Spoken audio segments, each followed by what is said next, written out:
আসসালামু আলাইকুম ওরহমতুল্লাহি ওবারাকাতুহ। এম কেশ ইসলামিক চ্যানেলে স্বাগতম। প্রিয় দর্শক, আজ আমরা আলোচনা করব শয়তানকে কেন সৃষ্টি করা হয়েছে। শয়তানের সৃষ্টি ছিল মানুষের জন্য পরীক্ষা স্বরূপ। ইবলিশকে আল্লাহ মানুষের জন্য পরীক্ষা স্বরূপ সৃষ্টি করেন এবং কিয়ামত পর্যন্ত তার হায়াত দীর্ঘ করে দেন। মানুষকে আল্লাহর পথ থেকে বিচ্যুত করার জন্য ও তাকে ধোঁকা দেওয়াই শয়তানের একমাত্র কাজ।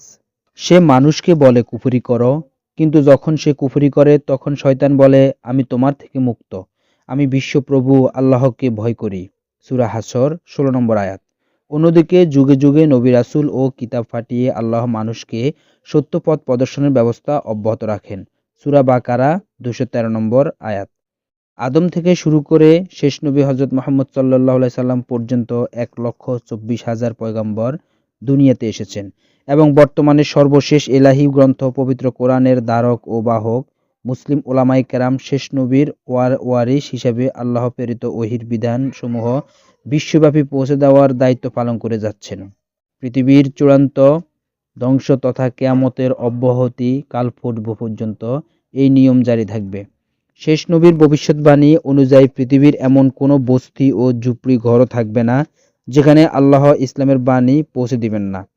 এতদসত্ত্বেও অবশেষে পৃথিবীতে যখন আল্লাহ বলার মতো কোনো লোক থাকবে না, অর্থাৎ প্রকৃত তাওহীদের অনুসারী কোনো মুমিন বাকি থাকবে না, তখন আল্লাহর হুকুমে প্রলয় ঘনিয়ে আসবে এবং কিয়ামত সংঘটিত হবে।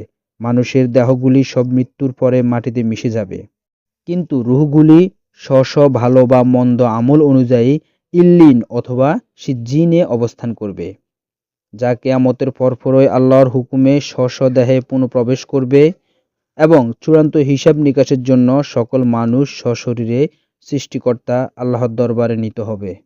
মানুষের ঠিকানা হলো তিনটি: এক, দারুদ দুনিয়া, অর্থাৎ যেখানে আমরা এখন বসবাস করছি। দুই, দারুল বরজখ, অর্থাৎ মৃত্যুর পর কবরের জগৎ। তিন, দারুল কারার, অর্থাৎ কিয়ামতের দিনে শেষ বিচারের শেষে জান্নাত এবং জাহান্নামের চিরস্থায়ী ঠিকানা। অতএব পৃথিবী হলো মানুষের জন্য সাময়িক পরীক্ষাগার মাত্র। জান্নাত থেকে নেমে আসা মানুষ এই পরীক্ষাস্থলে পরীক্ষার শেষে সুন্দর ফল লাভে পুনরায় জান্নাতে ফিরে যাবে, অথবা ব্যর্থকাম হয়ে জাহান্নামে নিক্ষিপ্ত হবে। অতঃপর সেখানেই হবে তাদের সর্বশেষ যাত্রাবিরতি এবং সেটাই হবে তাদের চূড়ান্ত ও চিরস্থায়ী ঠিকানা। আল্লাহ বলেন, মাটি থেকে আমি তোমাদেরকে সৃষ্টি করেছি, ওই মাটিতেই তোমাদেরকে ফিরিয়ে নেব, অতঃপর ওই মাটি থেকেই আমি তোমাদেরকে পুনরায় বের করে আনব।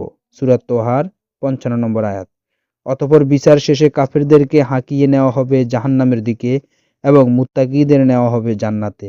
সূরা জুমার ৬৯ থেকে ৭৩ নম্বর আয়াত। এভাবেই সেদিন জালেম তার প্রাপ্য শাস্তি ভোগ করবে এবং মজলুম তার যথাযথ প্রতিদান পেয়ে ধন্য হবে। সেদিন কারও প্রতি কোনরূপ অবিচার করা হবে না। সূরা বাকারা ২৮১ নম্বর আয়াত।